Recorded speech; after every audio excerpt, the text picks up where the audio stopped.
let me quote the 1996 advisory opinion of International Court of Justice, which said there exists an obligation to pursue in good faith and bring to a conclusion negotiations leading to nuclear disarmament in all its aspects under strict and effective international control. Let's move on to, I'm going to move on to the fourth point, which is disarmament must be visible to the public.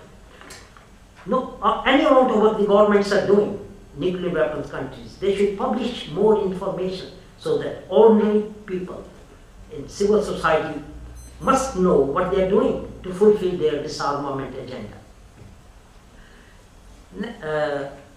Finally, disarmament must anticipate emerging dangers from other weapons, which means complementary measures are needed, which means eliminating other types of weapons of mass destruction, like terrorism, limits on the production and trade in conventional arms, and new weapon bans, including missiles and space weapons.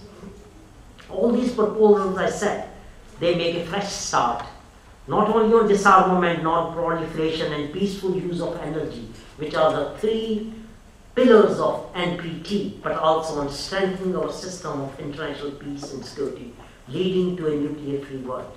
Now let me move on. As I said before, I'm going to say something, what can the civil society do?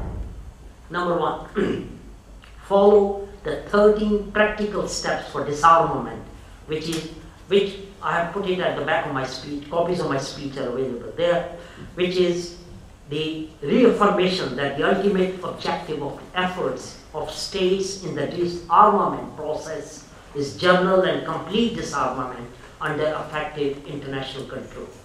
Let me list a few more action points for civil society. Write to your member of parliament, key ministers, world leaders, editor of newspapers, educate the public, organize a forum, plan a demonstration, hold a meeting or a workshop, call a radio show, contact your local interfaith group, like one we are having it today, to discuss the issue. Join the non-violent initiatives for disarmament and pray. Why? Because all activism must be accompanied by an inner journey that faces the existence of nuclear weapons, the possibility of annihilation, and the power of God in the face of these threats. Religious people can be a voice for hope for the future and speak truth to the power, which means to the elected officials. That's very important. By eliminating root causes of war, we can eliminate the need for small arms and nuclear weapons, leading to a lasting peace. The world spends billions preparing for war. Should we not spend $1 billion or $2 preparing for peace?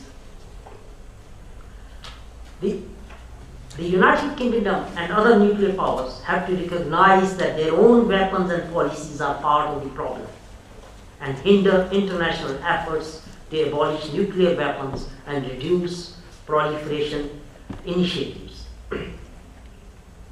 And as I said before, they are illegal anyway. So now is the time to begin phasing out nuclear weapons, starting with the decision not to replace Trident.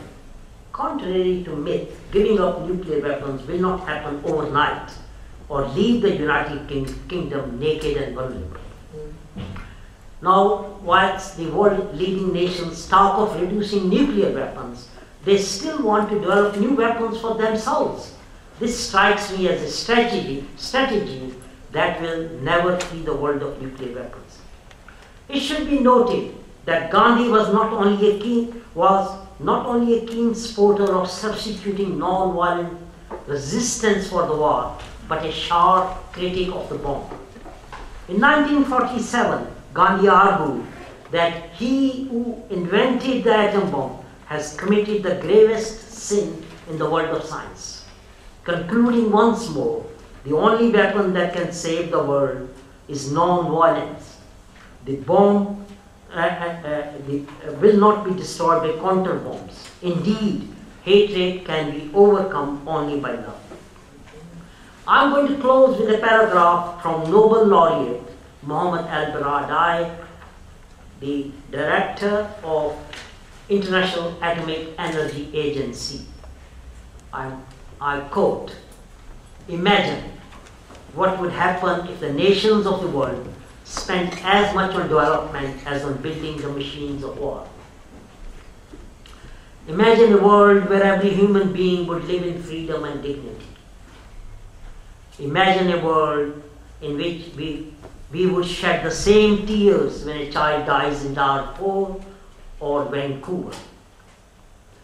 Imagine a world where we would settle our differences through diplomacy and dialogue, and not through bombs or bullets. Imagine if the only nuclear weapons remaining were the relics in our museums. Imagine the legacy we could leave to our children. Imagine that such a world is within our grasp. If you can follow his wisdom and all the outline initiatives which I have or we are going to discuss today, then we have a golden opportunity to achieve a world free of nuclear arms." Thank you. Thank you.